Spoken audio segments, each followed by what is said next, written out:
Shalom. We find the lost 10 tribes to be amongst Western nations. We have evidence from numerous sources.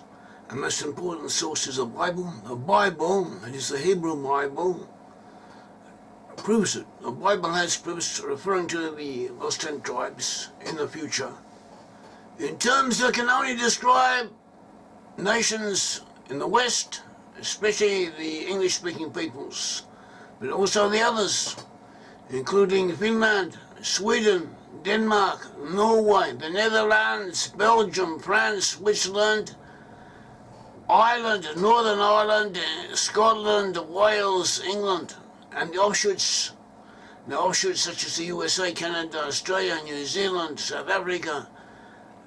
All of them all together comprise the lost 10 tribes. We don't say that everyone in those regions belongs to the lost 10 tribes, to the center of the lost 10 tribes. We say that is where the lost 10 tribes are according to the Bible.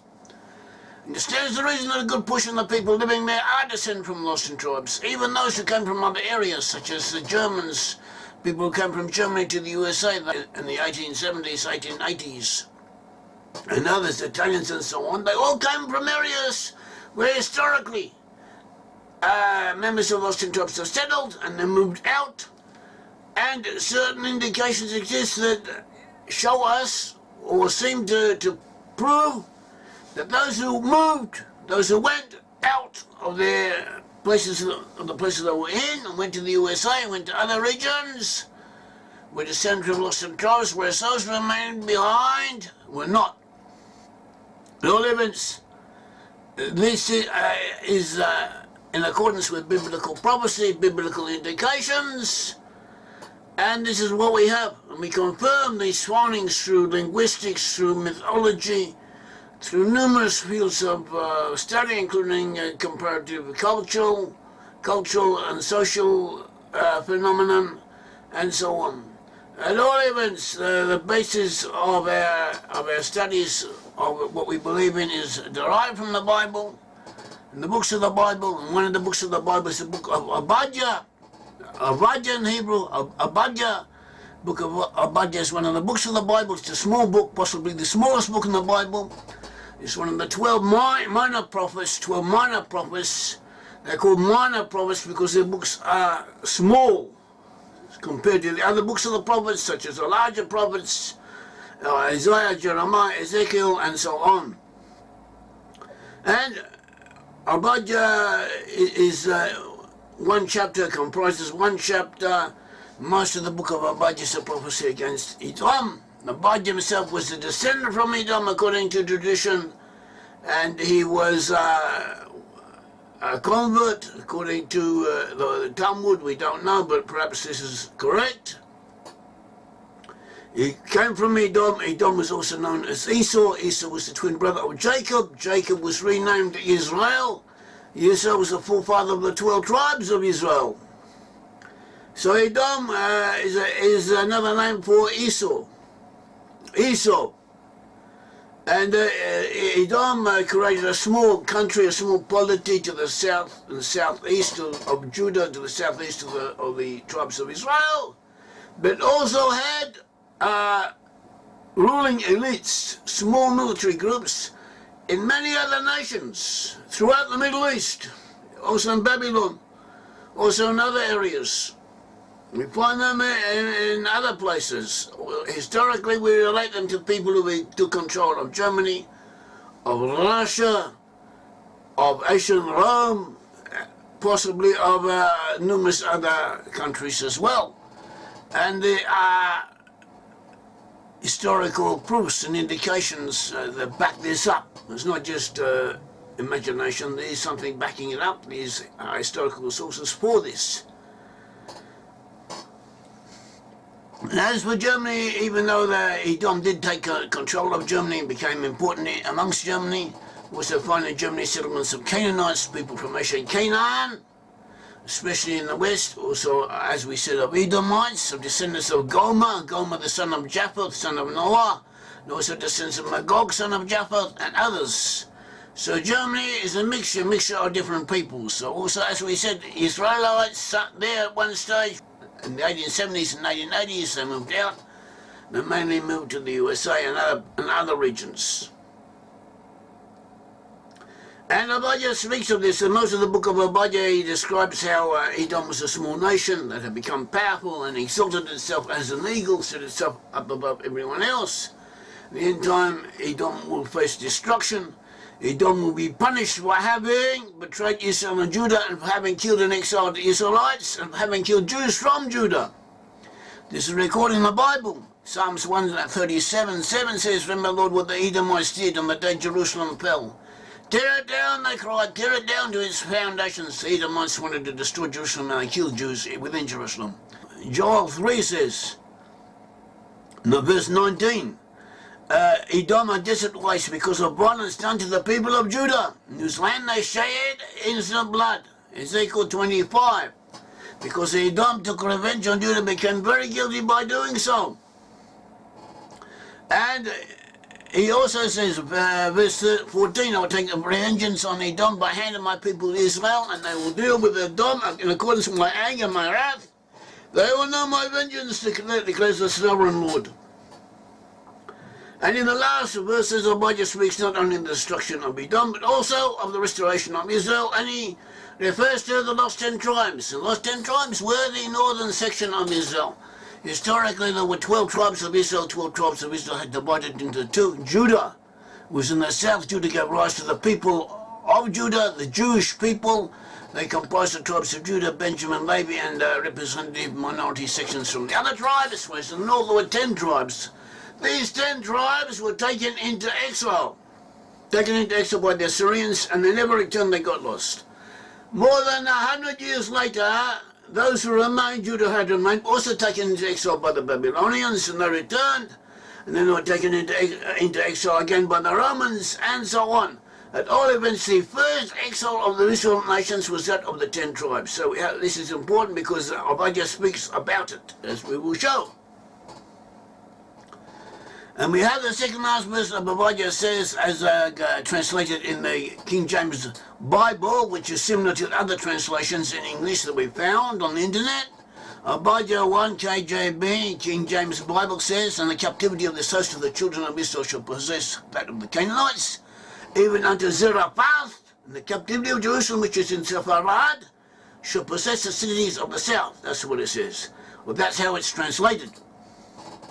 And the English translation, most of the English translations are similar to this. There were exceptions. We found an Arabic Bible in plain English, which says, "And this first captivity," doesn't say the captivity of this host, but this first captivity of the children of Israel is from Canaan. And so that is similar to what the Hebrew actually says. And so this Aramaic Bible in plain English apparently is based on an Aramaic version, an early Christian version, which was similar to the Hebrew one, to the original version. Obadiah 1 should be translated, as we understand, as the Hebrew understands it, as the Jewish commentators understood, should say, "And this first exile," not the exile of this host, but this first exile that reached from the Canaanites until Zarephath, an exile of Jerusalem which is in Sefarad, shall inherit the cities of the south. So we got that. This is how we understand it. This is how it should be translated. And it says, "This first exile that reached from the Canaanites unto Zarephath, an exile of Jerusalem which is in Sefarad, shall inherit the cities of the south." The commentators, rabbinical commentators such as Rashi, Malbim, and others, they translate this as saying this first exile, meaning the exile of the 10 tribes. The 10 tribes, the northern 10 tribes were exiled by the Assyrians. They were the first of the Israelites to be exiled, and after them came other exiles. So it says, "Galut Hail Azay" in Hebrew can more correctly be translated as saying this first exile, because that is what the Hebrew says, or can be understood to say. And it fits the situation. In this verse he also speaks of the exile of Jerusalem, which is in the Sefarad. So we have this verse. Look it up if you have a Bible, or look it up on the subtitles in this talk. And the verse may be divided into two. This verse is important, is central to what we're talking about. Obadiah 1:20, and it says, "This first exile that reached from the Canaanites until Zarephath, an exile of Jerusalem, which is in Sefarad, shall inherit the cities of the south." So the first part of this verse is talking about this first exile from the Canaanites until Zarephath. Okay?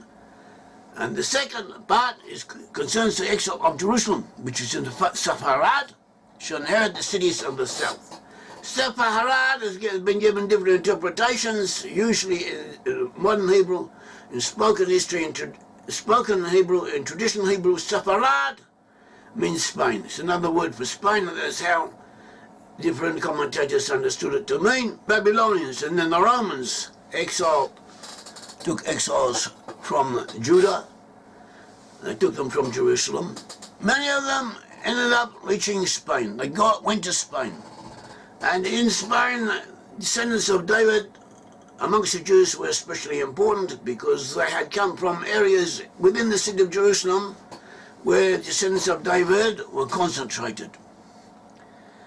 And they became important in Spanish jewelry amongst the Jews in Spain. At one time there were a very numerous population of Jews in Spain. In 1492, in the same year that Columbus discovered America, the Jews of Spain were exiled, were forced to leave the country. Before then, a few decades before then, many of them had converted because they were afraid for their lives or afraid for their livelihood. In that time, livelihood and lives were one and the same thing. If you lost your livelihood, you didn't have anything to live off. And you would die of starvation, or terrible things would happen to you. So it was almost one of the same things. So many Jews became Christians. They became Christians openly, but in secret they tried to maintain something of the Jewish religion. They weren't very successful about it. And they too were often forced to go into exile. Those who stayed behind in the course of time became more and more Christian, more and more like the people around them. But nevertheless, amongst the Spanish people, and also the offshoots of Spain in South America, Latin America, and so on, and also in Italy, where many of people from Spain, much of Italy at that time was ruled by Spain, and many descendants of Jews moved to portions of Italy. So amongst these peoples, you have stands the reason there are many of Jewish descent. And this could be talking about them. And our commentators have indicated this, and also says the exile of Jerusalem, which is in Sefarad, shall inherit the cities of the south. That is those exiles of Jerusalem, which are in Spain, or descended from Spain, or related to Spain, shall inherit the cities of the south. Cities of the south could mean the modern-day state of Israel, especially the southern section. Many Jews from Spain, they went to North Africa, they went to Eastern Jewish communities. Even now, Sephardim, meaning Spanish in Hebrew literally, Sephardim is another name for someone from the Jewish community. But not only that, I found sources and also was told about traditions that many of the Hasidim, many of the leading rabbinical families in Eastern Europe were also descended from the exiles of Spain. Somehow or other that also reached those regions, and quite a few of them also had the traditions that they descended from King David. And amongst the Haredim, that is the ultra-Orthodox, this seems to be true. There's a good portion, in my opinion, the opinion of others, that many of them really are descended from King David. Incidentally, a good portion of them also have red hair, about 20% or more. And red hair was a characteristic of King David. See 1 Samuel 16:2, 1 Samuel 17:4-2. King David had red hair, is referred to as Admoni. And many of these Jews in today also have red hair. And some of them had traditions that they are from a family that was descended from King David. So this is of interest. At all events, that is not the main subject of our talk today. What concerns us most in the talk today is the first part of the verse. The first part of this verse, Obadiah 1:20, referring to the first exile. The first exile that reached from the Canaanites until TSARAFAT. The first exiles, as we saw, the first exile was the exile of the 10 tribes. And this exile says, this first exile that reached from the Canaanites until TSARAFAT. The first exile that reached from the Canaanites until TSARAFAT, Rabbi Shlomo ben Yitzchaki, 1040 to 1105 in Champagne, France, also known as Rashi. Rashi, as he is popularly known, Rashi was probably the most important, the most famous commentator on the Bible and on the Talmud in history. Even today, he is known, Rashi is more considered, more important, is more famous than anyone else. The first commentary that most Jewish children begin to learn is that of Rashi. And the first source for explaining difficult points is Rashi. So Rashi is terribly important, very important. And Rashi on this subject, Rashi incidentally lived in the 1040-1105. He lived in North France, and he says concerning this expression, this verse, this section, the first exile of the children of Israel who were exiled from the 10 tribes. He says this first exile is referring to the 10 tribes. This first exile of the children of Israel who were exiled from the 10 tribes to the land of Canaanites and to Zarephath, the exegetes, that is the commentators, says that Zarephath means the kingdom called France in common speech. He says that there is referring to France, and today in Hebrew, modern Hebrew, Zarephath means France. It's a name for France. It's a traditional name for France, and this expression is found in the book of Obadiah, transliterated as Zarephath, and it is referring to France. That is a word for France, and according to Rashi, it is referring to France, and it says that the lost 10 tribes went to France. So that is what Rashi says. He says that the lost 10 tribes were in France, and he says that they stretched unto Canaanites. They were in the area from France until the Canaanites.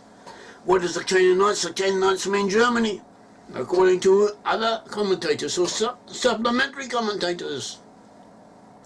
Rabbi Abraham ibn Ezra, 1092, 1167, also from Spain. He says, from the Canaanites, he says, we have heard from great men that the land of Alaman, that is Germany in French, that the land of Alaman are the Canaanites. Germany was known as Alaman, Alamania. And he says, they are the Canaanites who fled from before the children of Israel when they came into the land. So to Zarephath means France. He confirms that Zarephath, where the 10 tribes are, means France. And the Canaanites means Germany. And Radak, Rabbi David Kimke, Narbonne, southern France, 1160, 1235, also very early. He agrees with Ibn Ezra on this. And they both say that the Canaanites settled in Germany. We find place names recorded by Ptolemy about 100 CE, very early source. He has names recording Sidon, the major Canaanite city in what is now Lebanon. Sidon, we find place names recording this area in what is now Western Germany.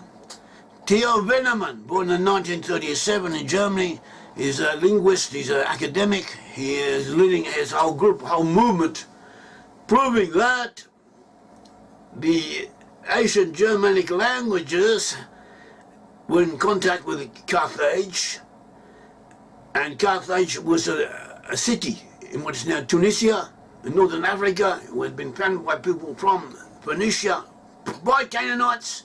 They referred to themselves as Canaanites, and they apparently had a large ocean-going enterprise of trading and settling and colonizing different areas, and some of them reached Germany. And Veneman shows that the language, which is known as Punic, a type of Semitic dialect of the Carthaginians, had come into contact with the ancient Germanic languages, and it can still be traced, and the result of this contact can still be found within the language. And according to Veneman, the Carthaginians, they colonized the North Sea region between the 500s and 200s BCE, about 300 years. And linguistically, he has proof of it, and he supplements this proof with also cultural and other sources.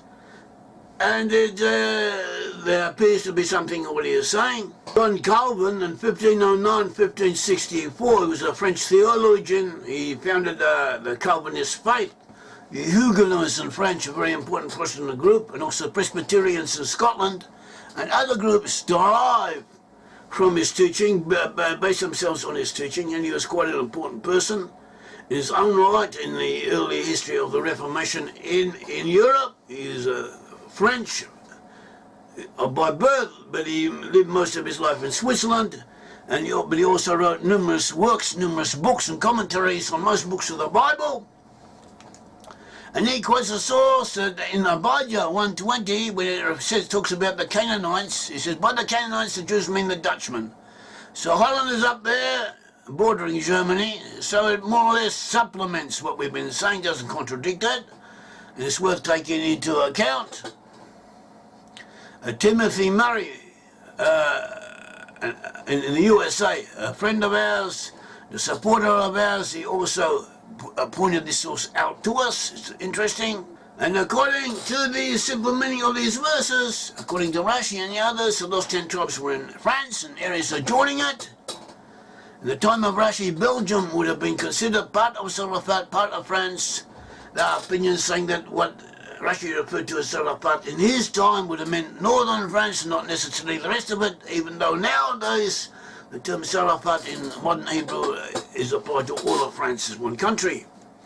Nahmanides, that is Ramban, Rabbi Moshe ben Nahman, 1194-1270, that is also up there, also quite an early source.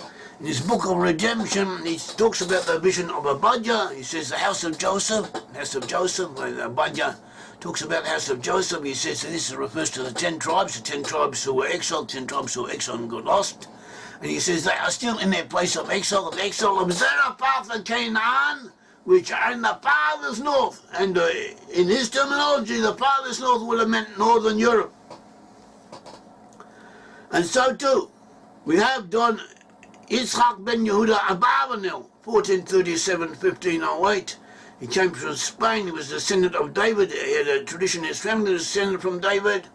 And he had been an advisor to the King of Spain, after that to the King of Portugal, after that to the Republic of Venice. He was a very important person, a very learned person, and he knew quite a lot. He's always quoting ancient sources in his commentary, and he says on this section of Obadiah that Zarephath is France, so too the exile of Sefarad is Spain.